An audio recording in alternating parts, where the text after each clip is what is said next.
Enzo Recto, kalaban ang katiwalian at kasinungalingan, kakampi sa katotohanan at kabutihan. Kinansela na ng Commission on Elections ang registration ng Duterte Youth Party List. Ayon sa Second Division ng COMELEC, nabigong sumunod ang grupo sa mga requirement para sa accreditation ng mga party list. Kabilang dito ang kakulangan nito ng publication at hearing at bigo rin umano itong patunayan na kinakatawan nito ang youth group. Nilinaw naman ni COMELEC Chairman George Garcia na hindi final at executory ang desisyon kaya maari pang umapela ang grupo. Hindi rin masabi ni Garcia sa ngayon kung makakaapekto ang desisyon sa pwesto ng Duterte Youth Party List sa 20th Congress. Nakakuha ng 3 upuan sa Kamara ang grupo sa nagdaang halalan 2025. Pagka po kasi canceled as if hindi po na-accredit yung naturang party list, bali wala po yung kanyang accreditation, kung sakali ano bang effect niyan sa boto, ano bang effect niyan sa entitlement sa seat sa House of Representatives. Pero again, inuulit ko po, masyadong premature at this point sapagkat meron pa pong remedyo ang naturang party list. Truly deserve. Yan ang banat ni Kabataan Party List Representative-elect Attorney Rene Co.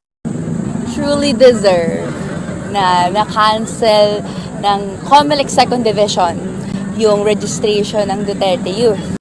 No, we view favorably na yung arguments ng youth groups na nag-file noong 2019 ay lahat sila adopted ng decision.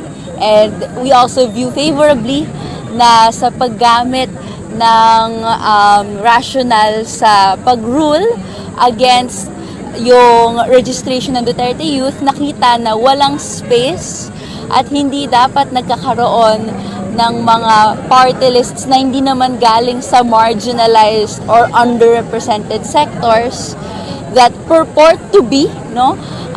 Pero makikita natin na wala. And in the first place, defective yung constitutional requirements to be an eligible party list in the first place. Nakikita namin na ito first step pa lang ng maraming steps para mapanagot ang mga Duterte at syempre i-ensure na ang party list system ay truly ang nariyan ay ang mga genuine representations of marginalized sectors including the youth.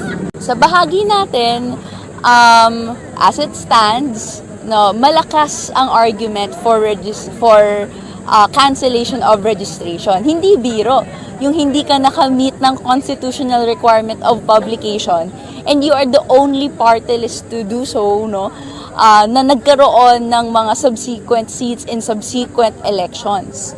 So this is long overdue na actually na syempre, ito ay welcome development pero china-challenge pa rin natin yung COMELEC, china-challenge pa rin natin syempre yung ating mga institutions to ensure that yung gantong klaseng pangbababoy sa batas natin ay hindi na mangyari. So we are optimistic pero syempre hindi kami iaasa lang completely sa COMELEC yung decision. Nakita namin na yung itong development ay due din dahil sa pinalakas yung laban ng 2025 ng Kabataan Tayong Pag-asa at nariyan yung youth movement na talagang tumitindig at kumikilos laban sa maling paggamit ng pangalan ng kabataan at syempre yung mga talagang hindi mga anti-people policies ng Duterte Youth. Ito naman ang panayam kay Cardima kaugnay sa pagkakansela ng rehistrasyon ng Duterte Youth Party List. Sinabi niya rin na tatakbo na lang umano siyang senador. And I think you saw naman the report, no? So ano po ang reaction natin dito sa cancellation? Yes, sa totoo po, ina-expect natin yan.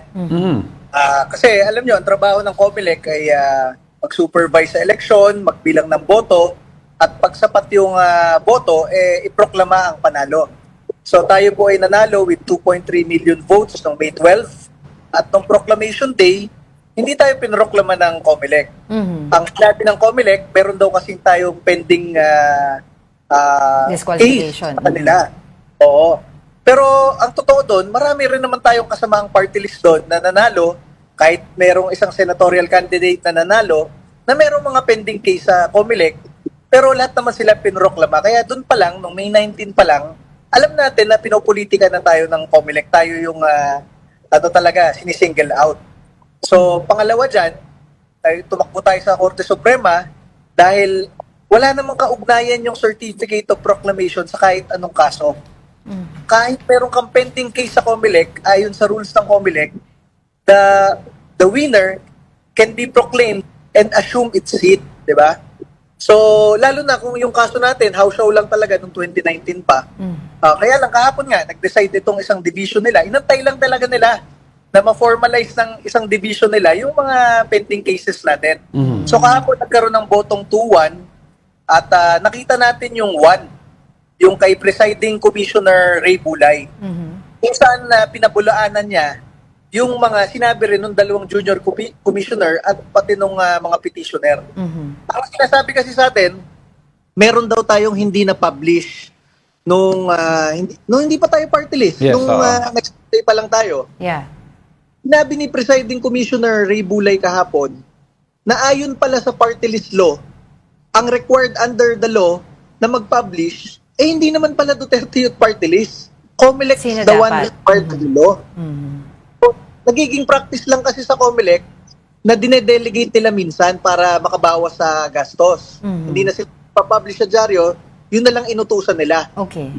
Ang problema, hindi naman tayo inorderan. Hindi naman tayo inutusan. Kaya sabi ni Presiding Commissioner Bulay, you cannot attribute that issue to Duterte Youth Party List because by law, COMELEC is the one required. And you did not require Duterte Youth Party List to publish. Ang masasabi dyan, simula 2019 elections, 2022 elections, 2025 elections, lahat ng order to publish nila, pinablish naman natin.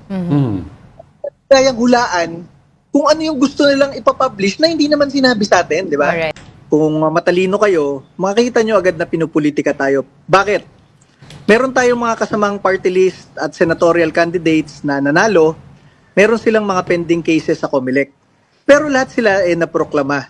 Tayo ay pinili ni COMELEC na hindi iproklama noong May 19. Bakit? Kasi daw may pending case. Yung pala, inaantay lang nila kung paano ilalabas tong decision kahapon sa division. Tayo ay tumakbo sa Supreme Court. Trabaho naman talaga ng COMELEC mag-release ng proclamation certificate sa lahat ng nanalo pero hindi nila ginagawa. Alam nyo, masabi natin, tayo nanalo, ayaw pa upuin. Pag ganito lang rin naman talaga, tatakbo na lang tayong senador sa 2028. Kasi panalo na tayo ng 3 kongresista sa kongreso Truly deserve na na-cancel ng COMELEC Second Division yung registration ng Duterte Youth. Bunyog, bunyog, halikan na kasama ka. Bunyog, kapag buklod ay may pag-asa. Luzon, Visayas, Mindanao, isa ang pananaw. Sa bagong Pilipinas ang bunyog isisigaw.